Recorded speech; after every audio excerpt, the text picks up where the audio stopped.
Is there a specific definition of market economy according to WTO rules and regulations? No, WTO has no such definition with regard to market economy or non-market economy. Only in one footnote of the anti-dumping agreement, for the calculation purposes of normal meaning, so they said all prices or almost all prices are fixed by the state. Is deemed as non-market economy to use third country or surrogate countries' prices. That's only for calculation of normal meaning of anti-dumping investigation. So now at this moment, according to China, the United States, and the EU, they all have different interpretations of what the market economy status is. What would that mean for this debate? As a result, legally speaking? As you know, the current multilateral trade negotiations has some difficulties to conclude the Doha round and to pursue new topics. However, the dispute settlement is going on well. But the dispute settlement, I understand China has already entered that stage toward the United States and the EU. How does that work among members? How long would it take for members to reach any conclusion or consensus? Generally, there are 4 steps in the dispute settlement proceedings. First, consultation. If one party has requested for consultation and the other party will give a favorable consideration, sympathetic consideration, means they will make a consultation together. If in 60 days they cannot reach an agreement, the consultation fails, then one party may request for the establishment of a panel. The panel is the first stage of the formal proceedings. Then it will take about 9 months to 1 year. Sometimes, if the case is very difficult, very complicated, it may take longer, such as the large civil aircrafts. As a former member of the appellate body judge, what do you make of the challenges of such cases, such as that between China and the EU, China and the United States at this moment? Apparently, to me, it's quite clear in terms of legal term, because Article 3.2 of the DSU asks us to clarify Which is the covered dispute settlement understanding as our procedure.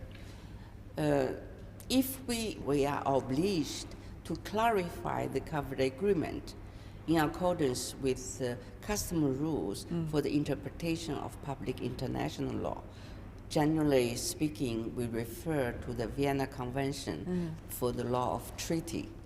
Based on Vienna Convention, we have to look at the object, purpose, text, context, and the normal meaning of the provision. I see. So Article 15 on the face of the document is clear.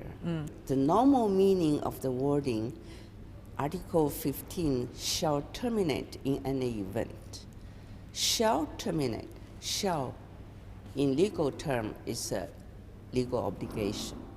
So shall terminate on 11 December. To me, it's quite clear. Whether it is dispute settlement procedures or eventually going to the appellate body for the final judge, it takes time. It takes probably 1 or at least 2 years, and that means a lot when it comes to real benefits of countries and parties involved.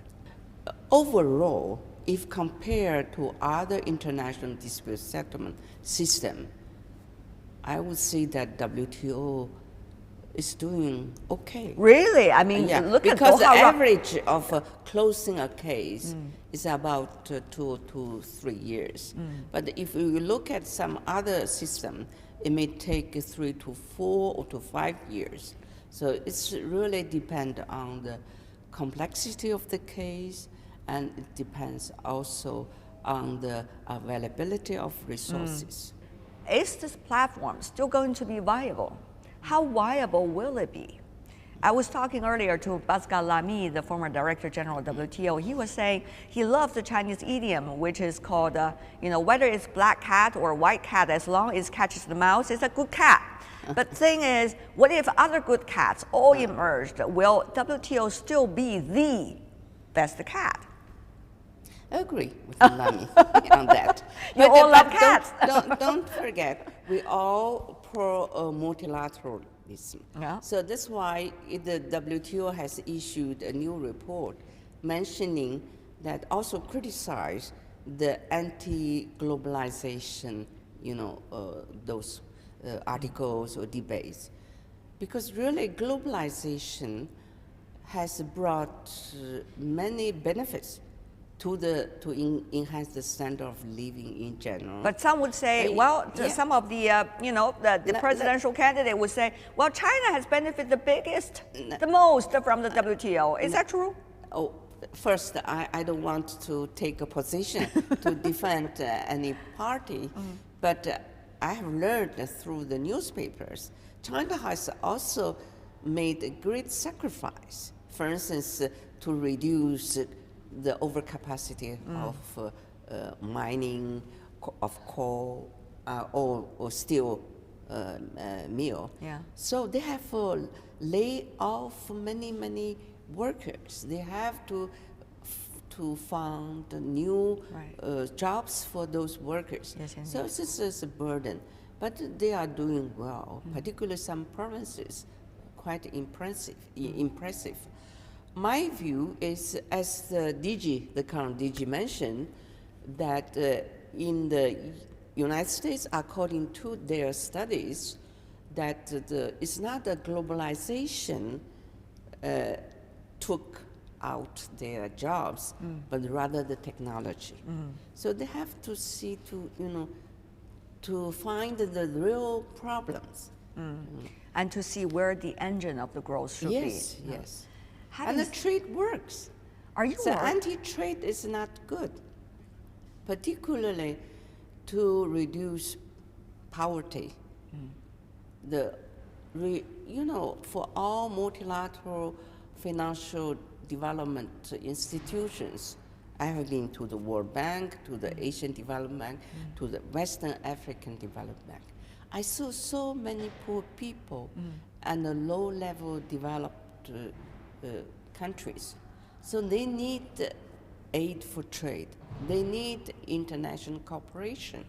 So once they join the international cooperation, they can improve their standard of living. How did you reach where you are today, Madam Zhang? I'm extremely interested in this. I mean, you work in the Chinese government, and then you work in international development agencies and international and regional banks, and then you participated in China's intellectual property rights negotiation with the EU, with the United States, and then you work on the WTO accession. Wow, you experienced all of this. That's amazing. So how did that happen?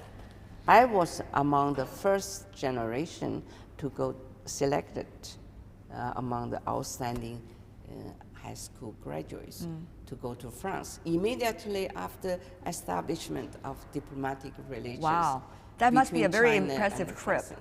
Yeah. I was very fortunate in 1964. Wow, what did you see there? Yes. What was the takeaway of that trip for you as a young lady coming from China? Yes, it was a pressure on me because I have to think. I had homesick. I thought my parents, they were still in a very difficult working condition, and also those farmers, workers. So the salary very low, but our spending in France equivalent to their 1 year earning. So that's why I had tremendous pressure on me. So study very hard in the late night when there's no light. So I just use my hand light to read books. So I said that time is so precious. I have to to learn as many as possible, as much as possible. So that's why. Did you interact with the French then at the time? Yes. Did you have the freedom to interact with them? Yes. Even we had opportunities to organize Christmas parties together and to have weekly or monthly meetings together. Just think about that. How much a window would they open for a young lady like you from China, decades back? Yes, I admire at the time that our Premier Zhou Enlai and Deng Xiaoping, they also went to France.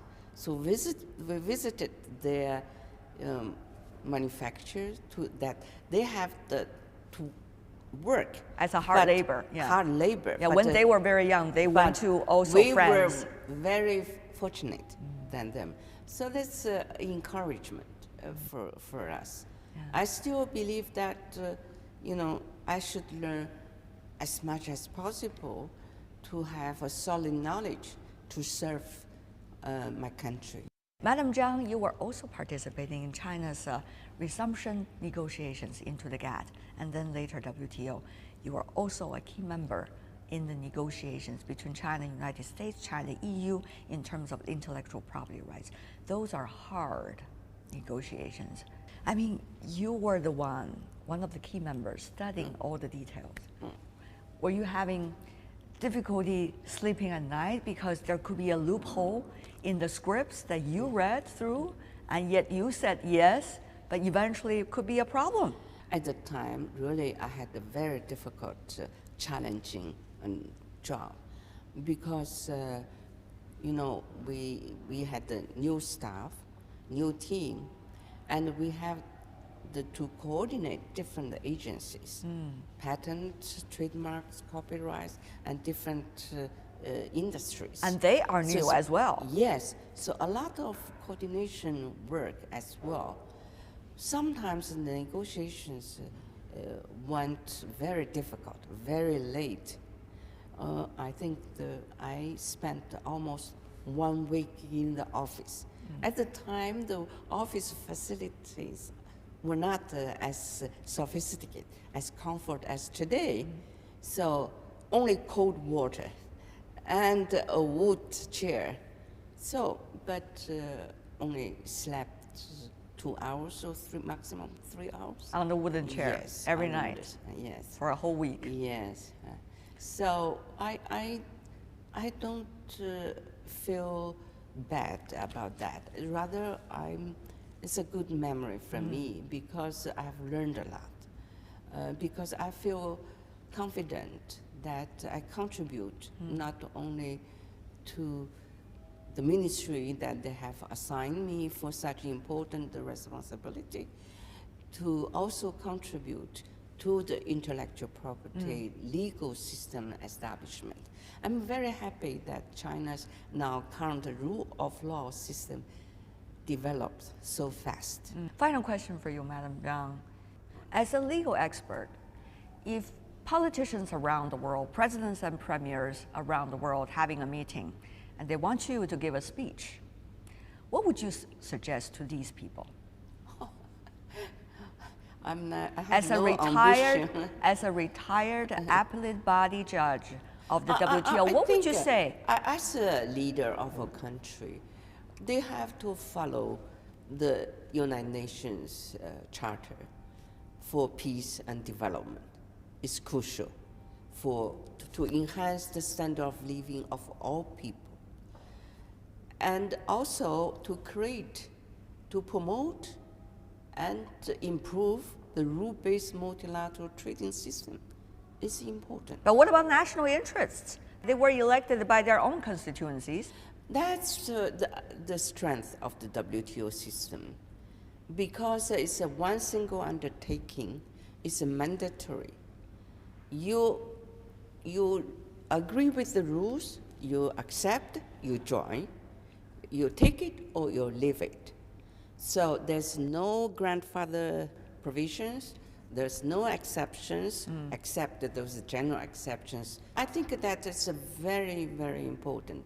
If all countries they follow the same rules to do international trade, enhance the transparency and the predictability. It's good for companies, it's good for governments. I would say that trade works. Trade is the engine for development. Nobody can deny.